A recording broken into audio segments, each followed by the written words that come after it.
ବଣଭୋଜି ସାଙ୍ଗମାନେ ଆପଣମାନେ ପିଲାବେଳେ ବହୁତ ପ୍ରକାର ବଣଭୋଜି କରିଥିବେ ଆଉ ସାଙ୍ଗମାନଙ୍କ ସହିତ ନଈ ପଠାକୁ କିମ୍ବା କୌଣସି ଜଙ୍ଗଲକୁ ଯାଇକି ବହୁତ ସାରା ମଜାମସ୍ତି କରିଥିବେ ଆଉ ଫିଷ୍ଟ କରିକି ଖାଇଥିବେ।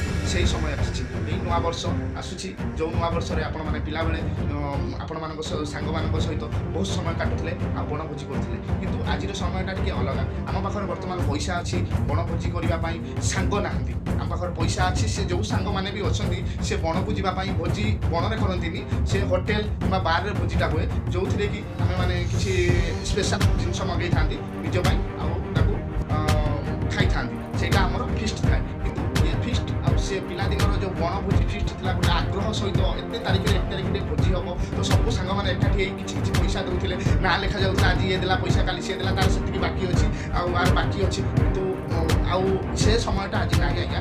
ସାଙ୍ଗ ବି ନାହାନ୍ତି ସେମିତି ପିଲାବେଳର ସାଙ୍ଗ। କେତେଜଣ କିଏ 50 ଟଙ୍କା ଦେଉଥିଲେ, କିଏ 30 ଟଙ୍କା ଦେଉଥିଲା, ଆଉ ସମସ୍ତଙ୍କର ଗୋଟେ ଆଗ୍ରହ ଥିଲା, ଖୁସି ଥିଲା। ସେଇ ଡେଟ୍କୁ ସମସ୍ତେ ମନେ ପକାଉଥିଲେ, ଏଇ ଡେଟ୍ କେବେ ଆସିବ ଆମେ ସାଙ୍ଗ ହୋଇକି ଯିବା ବଣଭୋଜି କରିବା ପାଇଁ। କିନ୍ତୁ ସେ ବଣଭୋଜି ଦିନ ଆଜି ନାହିଁ, ସେ ବଣଭୋଜି ଦିନ କୁଆଡ଼େ ହଜିଯାଇଛି, ଆମ ଜୀବନରୁ ହଜିଯାଇଛି। ଆମ ଜୀବନରେ ଏବେ ଆସୁଛି ବଡ଼ ବଡ଼ ପାର୍ଟି, ଫିଷ୍ଟ ଆଉ ଭଲ ଭଲ ଖାଇବା। କିନ୍ତୁ ସେତେବେଳର ଖାଇବା ପୁରୀ ତରକାରୀରେ ଯେଉଁ ମଜା ଥିଲା, ଚିକେନ୍ ଭାତରେ ସେତିକି ମଜା ନାହିଁ। ଚିକେନ୍ ଭାତ ତ ସାଙ୍ଗମାନେ ଏବେ ତ ମଦ କଥା କହୁଛି, କିନ୍ତୁ ସେତେବେଳେ ଯେଉଁ ଥଣ୍ଡା, ସେ ଯେଉଁ 7 ଟଙ୍କିଆ ଥଣ୍ଡା ଆଉ ଆମର ପୁରୀ ତରକାରୀରେ ଯେଉଁ ମଜା, ସେ ମଜା ବହୁତ ଆଉ ଅଲଗା ପ୍ରକାର ଥିଲା। ଯଦି ଆପଣମାନେ ସେମିତି ସାଙ୍ଗମାନଙ୍କ ସହିତ ଯାଇ ବଣଭୋଜି କରିଥିବେ, କମେଣ୍ଟ କରି ନିଶ୍ଚିତ କହିବେ ଆଉ ନିଶ୍ଚିତ ନିଜର ସାଙ୍ଗମାନଙ୍କୁ ଭିଡ଼ିଓଟିକୁ ସେୟାର କରି ଜଣାଇବେ।